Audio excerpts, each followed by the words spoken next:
Bonsoir, bonsoir à toutes et à tous. Nous poursuivons notre soirée consacrée aux démons de Tsench et aux traits de bataille. Nous arrivons maintenant au domaine du changement, donc le domaine de magie. Nous avons 6 sorts à disposition qui sont réservés aux démons de Tsench. Nous verrons la semaine prochaine les sorts qui sont réservés aux mortels et aux sorciers arcanites.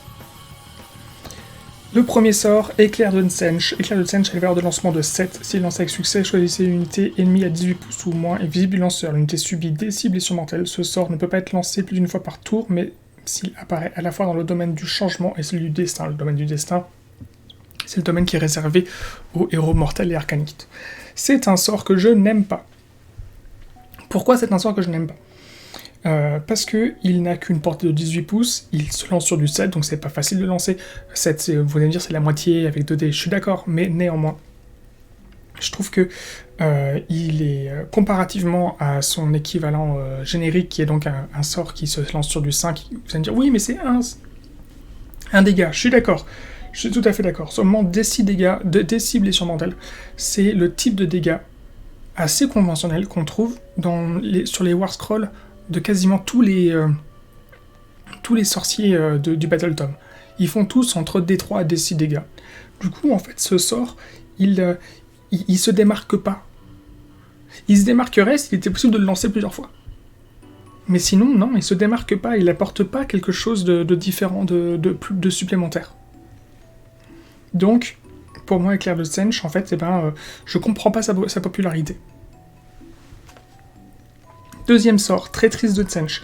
Traîtrise de Tsench a une valeur de lancement de 5. S'il lance avec succès, choisissez une unité ennemie à 18 pouces et visible du lanceur. Jetez un nombre de dés égal au nombre de figurines de l'unité choisie. Pour chaque 6 obtenus, l'unité subit une blessure mortelle. Si une ou plusieurs figurines de l'unité sont tuées par ce sort, soustrayez un objet de touche aux attaques de l'unité jusqu'à votre prochaine phase des héros. Donc ça, on est sur un sort tout à fait lambda. C'est un très très bon sort. C'est un sort qui est... on a vu lorsqu'on a parlé des héros il y a 3 semaines. C'est le type de sort qu'on retrouve systématiquement. Vous savez, soit il a une portée de 18 pouces et il inflige une blessure mortelle sur du 6, soit il a une portée de 12 pouces et il inflige des blessures mortelles sur du 5. On a vu que nous avions des héros qui l'avaient. On a le Duc du Changement, enfin le Lord of Change qui a un sort similaire à ça, qui est en plus fort. On a le Gaunt Summoner de Tsench, et je crois que c'est je sais plus c'est lequel des deux, je crois que c'est... j'ai un doute entre celui sur Char et celui sur 10, je crois que c'est le Fluxmaster. Je crois que c'est le Fluxmaster qui l'a. Donc, c'est un sort qui est très bien. Qu'est-ce qu'il a, quel est l'intérêt de l'avoir au format générique ? L'intérêt de l'avoir au format générique, c'est ce petit bonus qui est de soustraire le 1 au jet de touche jusqu'à votre prochaine phase des héros. Donc ça, c'est quelque chose qui va être... c'est le petit plus intéressant. C'est le petit plus intéressant de ce sort. Sinon, ce sort n'aurait en fait qu'un intérêt limité, parce que comme je vous l'ai dit, on le trouve déjà en 3 fois parmi vos héros déjà disponibles dans votre armée. Donc, voilà, ça c'est le petit truc intéressant. Dans les faits, j'aurais même tendance à vous dire que je trouve que Traîtrise de Tsench, c'est un sort qu'on devrait avoir dans l'autre domaine, dans le domaine des mortels. Parce que les mortels, ils ont moins de sorts comme ça. Les mortels, bon, vous allez me dire, oui, mais on peut tout à fait aller chercher des héros démoniaques, et on le fera, aller chercher des héros démoniaques dans une armée mortelle. Néanmoins, il y a peu de chances qu'on aille chercher, par exemple, des héros de type horreur, comme l'horreur rose. Éventuellement, on ira chercher un Lord of Change. Éventuellement, on ira chercher le Gaunt Summoner, même si je trouve que c'est un héros qui coûte cher, et les héros sont très importants dans une armée mortelle, et ils sont plus importants dans une armée mortelle que dans une armée de démons. Et c'est pour ça d'ailleurs que dans une armée de mortels, on va souvent chercher un mix de héros démons et de héros mortels, parce que justement, on va vouloir aller chercher des héros dans une armée mortelle, on va aller chercher du Blue Scribe, on va aller chercher du Lord of Change ou du Kairos Fateweaver, éventuellement The Changeling. Du coup, effectivement, le Gaunt Summoner est un héros qui coûte cher, et il est moins probable qu'on aille le chercher dans une armée de mortels. Du coup, je trouve que finalement, on a moins d'occurrences de sorts qui vont permettre de raser, d'avoir un gros impact sur des unités populeuse. Du coup, je trouve que ce sort Traîtrise de Tsench aurait plus sa place chez les mortels que chez Démon de Tsench, mais ça reste un bon sort. Ça reste un bon sort. Entendez bien, hein, pour les démons, ça reste un sort tout à fait efficace. Vient le troisième sort, Transformation Occulte. Transformation Occulte a une valeur de lancement de 6, c'est lancé avec succès. Alors ça, oui, je vous aurais dit, hein, le sort précédent, il se lance sur du 5, donc en plus c'est facile de le lancer. Transformation Occulte a une valeur de lancement de 6, c'est lancé avec succès, choisissez un héros de Tsench ami entièrement à 18 pouces ou moins est visible du lanceur.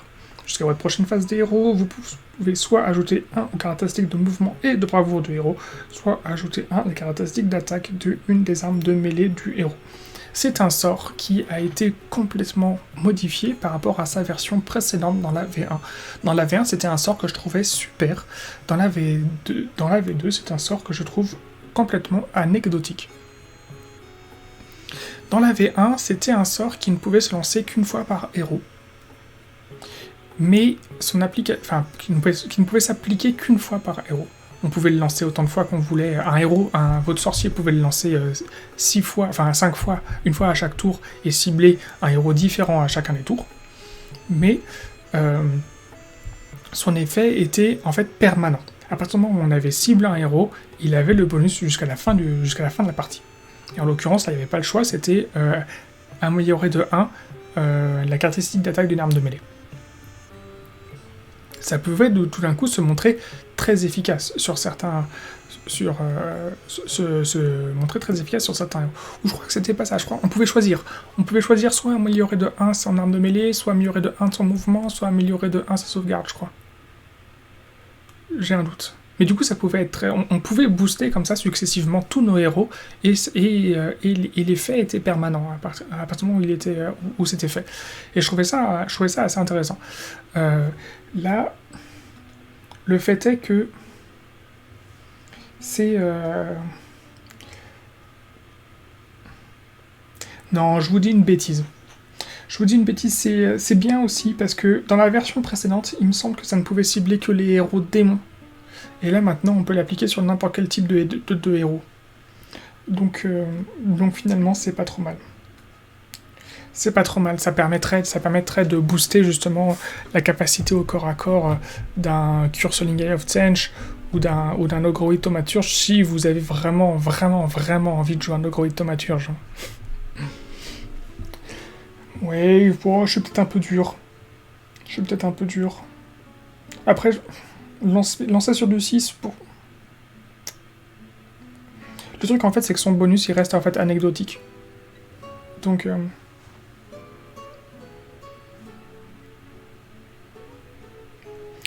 En fait, moi ce que j'aurais fait, c'est que j'aurais fait en sorte que le bonus il soit permanent et cumulable.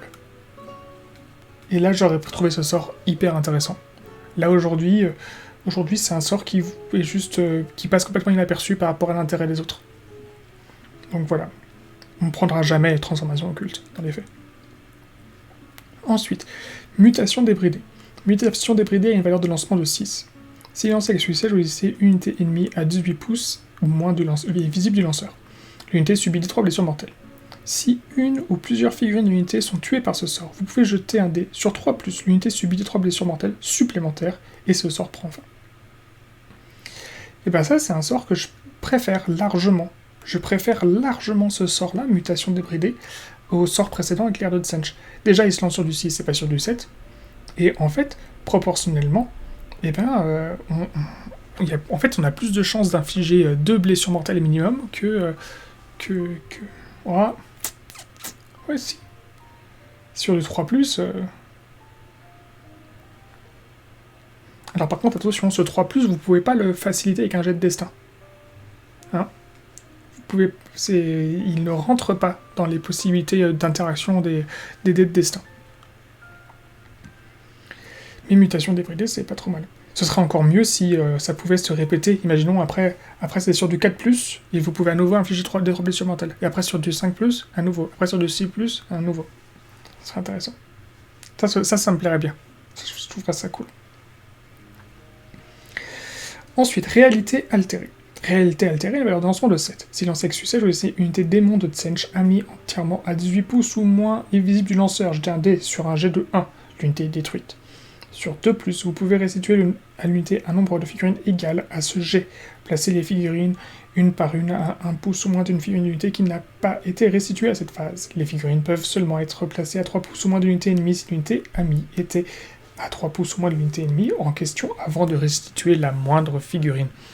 Bien entendu, c'est ce fameux sort, ce fameux sort qui faisait que, qui n'a tout, déjà dans la V1 ciblait les démons, c'est ce fameux sort qui faisait que c'était très très très intéressant d'avoir le mot-clé démon sur les Tzaangor Enlightened et sur les Tzaangor Skyfire. Le fait que ces unités qui étaient de base mortelles, qui gagnaient le mot-clé démon parce qu'elles étaient sur un disque of Tzench, eh ben, c'était très fort. Ce sont des unités qui coûtent cher.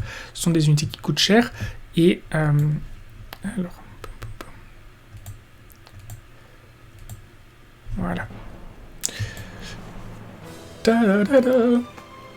Ce sont des unités qui coûtent cher, et du coup, quand on en perdait un, et ben, on sentait passer, et du coup, on était content de pouvoir en faire revenir un, deux, de reconstituer son unité. Et bien sûr, avec le risque, c'est le jeu, c'est la chandelle, sur un 1, de perdre l'unité.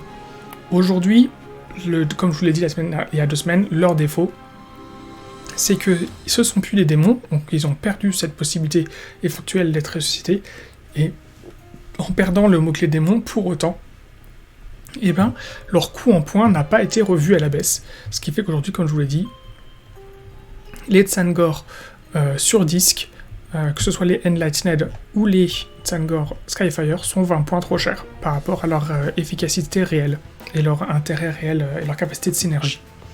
Voilà, ça c'est un gros défaut. Je leur souhaite vivement de perdre ces 20 points. Ensuite, dernier sort, Fournaise de Tzench. Fournaise de Tzench a une valeur de lancement de 9. Donc difficile, très difficile. C'est lancé avec succès une unité ennemie à 18 pouces ou moins et visible du lanceur. Jetez 9 dés. Pour chaque jet de 6, unité subit D3 blessures mortelles. Alors l'intérêt, c'est que ça se lance sur du 9. L'intérêt, c'est qu'on a vu plus tôt que lancer des sorts sur du 9, c'est quelque chose qu'on souhaite faire pour booster un de nos héros. Donc, on le fera dans ces conditions-là. Ce sort qui paraît tout d'un coup en fait compliqué à lancer, ben, grâce à nos dés de destin, c'est plus si compliqué du tout de le lancer. Et du coup, eh ben, on ira infliger des 3 blessures. Alors quand on jette 9 dés, obtenir des 6, il faut vraiment être malchanceux pour n'avoir aucun 6. Faut n'avoir aucun 6. Si tout se passe bien, vous obtiendrez 2-6, parfois 3-6, et vous arriverez à infliger entre 3 et 9 blessures mortelles, ce sera très très chouette. Vous serez très content. Fournaise du destin, c'est un sort qui peut être très efficace si jamais vous avez vraiment les jetons pour lancer ce sort. Et bien ce que vous faites, c'est, je vous donne ma petite stratégie personnelle, c'est que vous avez Kairos Fateweaver, il était là-haut.